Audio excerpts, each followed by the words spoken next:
Yes guys, welcome back to the channel. Matchday 7 is upon us, the last match before the international break.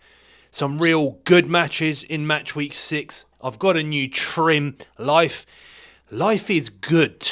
Life is very good. So as ever, going to take a little recap and then we're going to go into Matchday 7 predictions.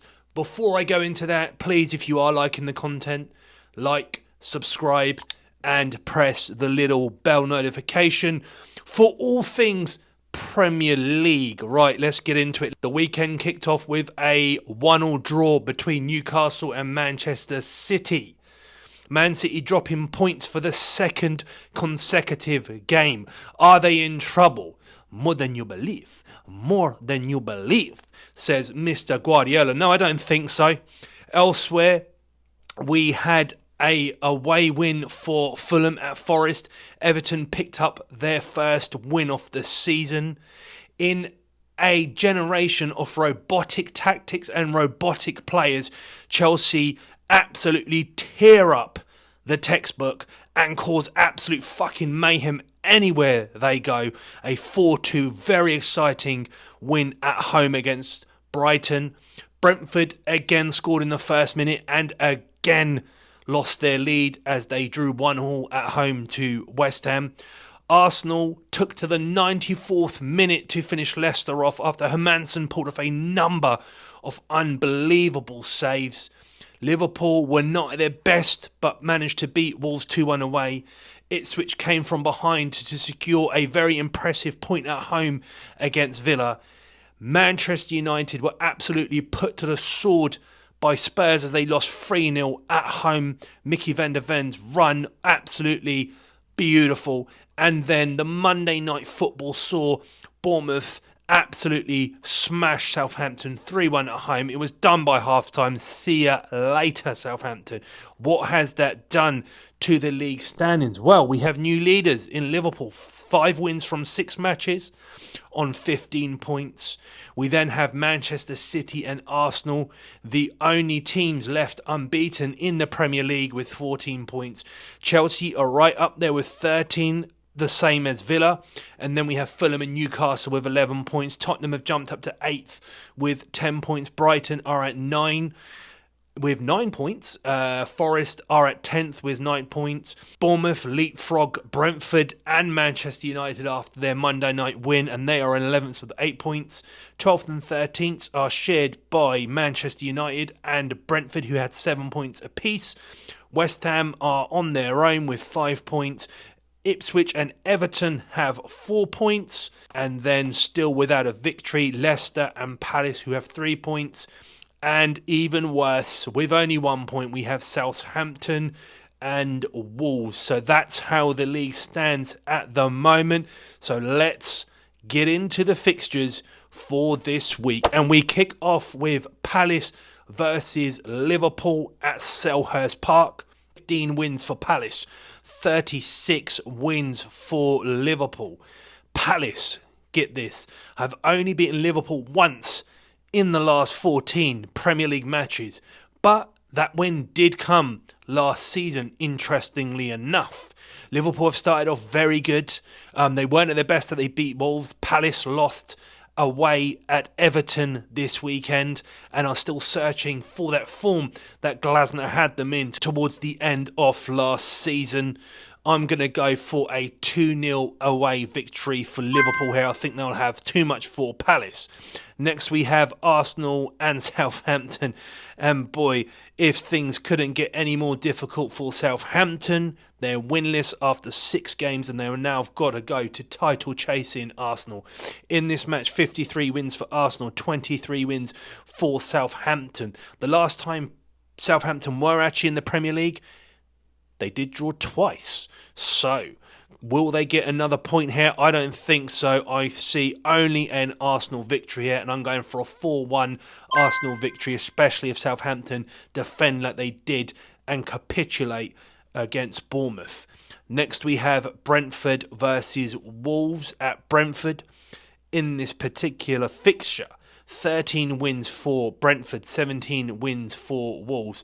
Brentford have only beaten Wolves once in the last 5 Premier League meetings. Wolves only have 1 point. Brentford are just doing this new thing of scoring as soon as the match starts and then let their lead slip. But I think Brentford are going to have enough in the sheds to beat Wolves here. Wolves, again, like I said before, I think they're going to struggle this season.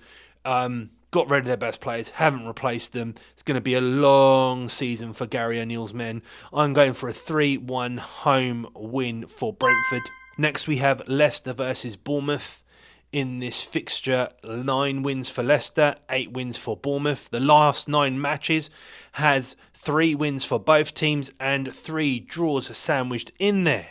Last time Leicester were in the Premier League, Bournemouth won both matches. Both, I'd say, have had relatively good starts to the season. Bournemouth look really good. They're playing very nice football. Evan Nilsson managed to score his first goal in the Premier League against Southampton this weekend. Leicester, of course, coming off the back of that 4-2 away defeat to Arsenal. I'm going for a 2-2 draw here. I think Leicester will have enough at home not to get beaten.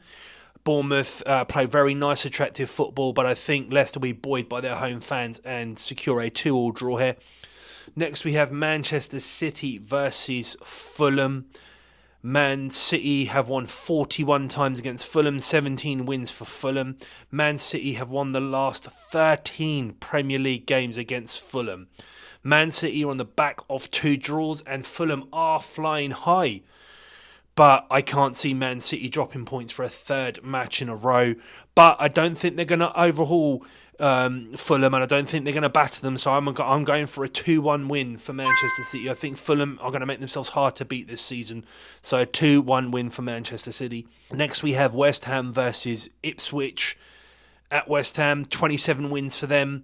21 wins for Ipswich. They haven't played each other since the 2011 season, which coincidentally, Ipswich done the double over them. But West Ham need points on the board. My God, do they need points on the board. Ipswich have been good so far. 4 points collected through 4 draws. They are yet to win since their return to the Premier League, and I think that weight might just go on. I'm going to go for a 2-1 win for West Ham. Next, we have Everton versus Newcastle. A lot of victories for both teams in this fixture. 76 wins for Everton, 71 wins for Newcastle in the last 10 matches. 3 wins for Everton, 5 wins for Newcastle, and 2 draws. Everton were good for their victory over Palace. Newcastle possibly produced their best display of the season in their 1-1 home draw against City. I don't think Everton will get a victory here. I think Newcastle will continue their good form, and I'm going for a 2-0 away win for Newcastle. Next, we have possibly the fixture of the weekend. It's Villa versus Man United. In this particular fixture alone, 51 wins for Villa, 106 wins for Man United. Villa only won 2 of their last 10 matches against United, currently have 13 points with 4 wins and a draw. United are on 7 points and are coming back off that 3-0 home absolute shambolic display against Tottenham. Villa 2-2 at Ipswich. They were leading 2-1, 2 looking to make it 5 victories on the bounce, but obviously Ipswich got that late equaliser. I'm going for a 3-1 win for Villa. Poor Man United, increased pressure on Erik ten Hag, and for them to fall further down the pecking order.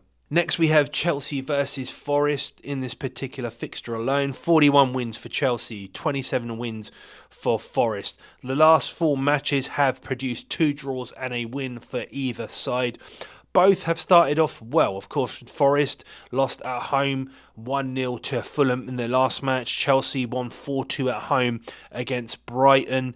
And Chelsea are in this league, in this season, to cause absolute fucking mayhem, and I'm absolutely all for it. I don't think you're going to get boring 0-0 or 1-0 wins for Chelsea. I think every match is going to be absolute mayhem, and I'm going for another chaotic match. I'm going for a 5-2 4-2 win at home for Chelsea. I think Forest will definitely score, and I think Chelsea will score bucket loads and create bucket loads of chances. Next we have, and the final fixture of the weekend, Brighton versus Spurs at the Amex.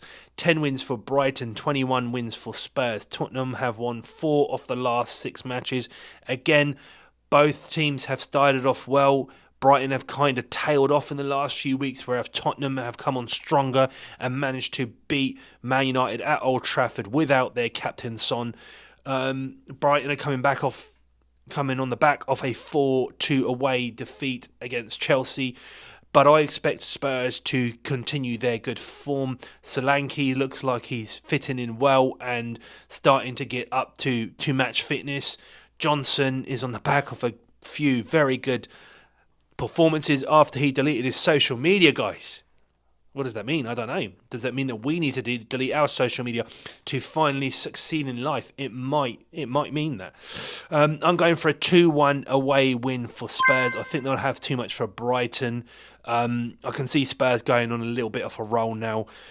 Well, there you have it, guys. There are my predictions for match day 7. As ever, in the comments, please let me know if you disagree, if you agree with any of them, if you think I've got something absolutely fucking wrong. Whatever it may be, it's all love. And as ever, guys, if you are liking the content, please like, subscribe, and press the little bell notification. And let's all try collectively, as a team, as a community, to make it through these next absolutely 2 pointless weeks of international fixtures, so we arrive back here at match day 8 rearing and ready to go.